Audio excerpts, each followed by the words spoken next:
বিএনপির স্থায়ী কমিটির সদস্য সালাউদ্দিন আহমেদ বলেছেন, একই ব্যক্তি সরকার প্রধান, দলের প্রধান ও সংসদ নেতা হতে পারবেন না।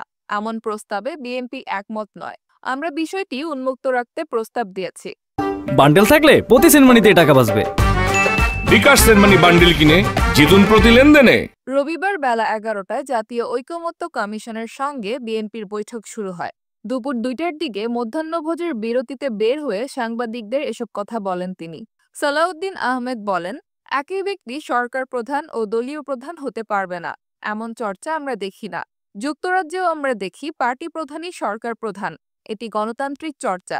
যদি তত্ত্বাবধায়ক সরকার ব্যবস্থা প্রচলন হয় এবং নির্বাচন কমিশনের মাধ্যমে সুষ্ঠু, অবাধ ও নিরপেক্ষ নির্বাচনের প্রচলন করা যায়, তাহলে সেই ভোটে যারা ক্ষমতায় আসবে মনে করতে হবে জনগণ তাদেরকে সেই ক্ষমতা দিয়েছে। তিনি বলেন, সংবিধানের পঞ্চদশ সংশোধনীর আগের অবস্থায় ফিরে যাওয়ার প্রস্তাব করেছে বিএনপি। সেখানে ধর্মনিরপেক্ষ বা বহুত্ববাদ কোনোটাই নেই। তবে কমিশন তাদের প্রস্তাবে স্বাধীনতার ঘোষণাপত্রে থাকা সাম্য, মানবিক মর্যাদা ও সামাজিক সুবিচারের কথা যুক্ত করতে বলেছেন। আমরা সেখানে একমত হয়েছি।